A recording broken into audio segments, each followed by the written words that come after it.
One of the issues where the Prime Minister is going to go away over summer and have a look at policy and maybe consider some changes, and this is not me speculating, he's said this, is what has up to this point been his signature policy, his paid parental leave scheme. Details are sketchy about exactly how he's going to reconsider this, what changes he might make. He has agreed to divert some of the paid parental leave scheme, though, some of the money that would be raised to fund that, towards childcare. So we'll see. We'll see exactly what form that takes. But that idea of money being shifted from paid parental leave towards childcare has been very much welcomed by the Australian Women Chamber of Commerce and Industry, whose CEO, Yolanda Vega, joins us now. Yolanda, thank you very much for your time. Do you have any insights into how serious or the magnitude of this concession? Well, it is, in fact, good news for us. We've been speaking about this issue for several months, or if not years, in fact. But when the Prime Minister advised that the paid parental leave would not be considered with the childcare issue, we were all quite flabbergasted. The point is that if the paid parental leave were to come into existence, the supply is not going to increase automatically. There's going to be more demand because more women are going to be, in theory, having children. But if we don't address the childcare system before the paid parental leave comes into being, then we're going to see productivity drop even further. Right, so because the government's argument here is that this is a productivity measure. You're arguing that it's not, that it actually does the opposite. I note that you have made submissions to the Productivity Commission about that. Do you tell us what they were, but also do you know whether or not the Productivity Commission has adopted them?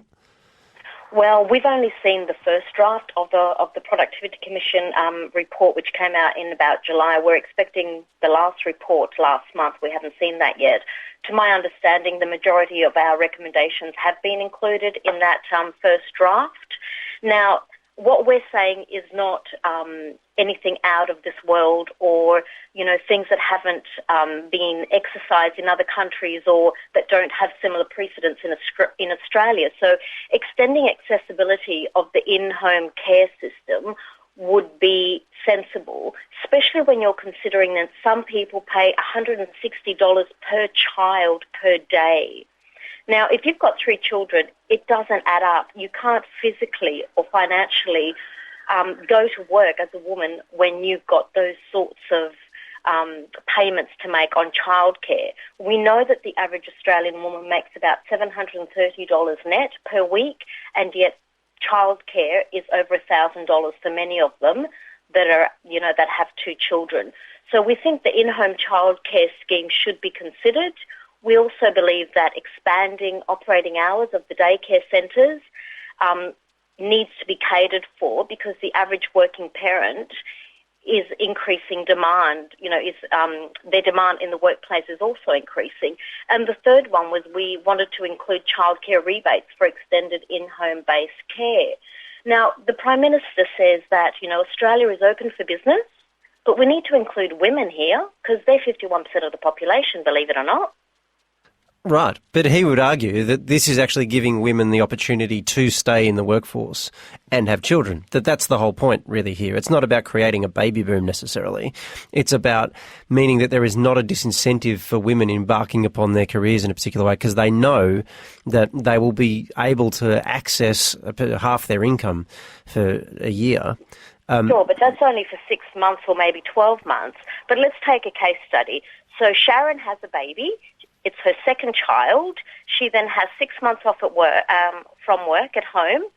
She then has to go back to work. Some women are waiting up to 3 years to access childcare. So our point is the childcare issue holistically must be addressed and fixed before the paid parental leave can come into place. Otherwise, we're going to have more women out of the workforce. And have you done any estimates on how much it would cost to fix the childcare system in the way that you desire? Well, there's not a great deal to fix because it's just logical, small changes that need to be done. And the reality here, it's not about how much it's going to cost, it's how much we're going to save. There was another report that came out several years ago, I think it was 2010, that suggested that if the level of female employment in Australia were to match male employment, Australia's GDP would be boosted by 11%.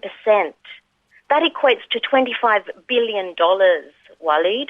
And if we're saying that, at the G20 we heard that in order to, increase productivity in this country, we need to increase it by 2%. If we get these women back into the workforce, and by the way, we are one of the lowest in the OECD economies, we don't have that many women working because our childcare system is so archaic and inaccessible, and it's not affordable and it's not flexible. So just finally then, you've said all these things to the Productivity Commission. You have a hunch that the Productivity Commission has accepted them. We know they've finished the report. They've done it in October. The government won't release it until February. Is this one of those situations where you've actually seen the report and you know what's in it, but you just can't tell us that? Well, I've basically told you some of what's in it. And I believe that the Productivity Commission has and will say that the PPL, as it was promised by our Prime Minister, is ridiculous, it's ignorant, and it will create more problems than we already have. The childcare system needs to be fixed holistically, not just for the parents and not just for the children, but for the childcare workers as well. It needs to be looked at completely. It needs to be revamped so that everybody in Australia can benefit. Well, I've got a sneaky feeling you know what's coming. I'm interested in knowing how, but I appreciate you probably can't tell me, even if there is a special reason that you would know. Yolanda, thank you very much for your insights.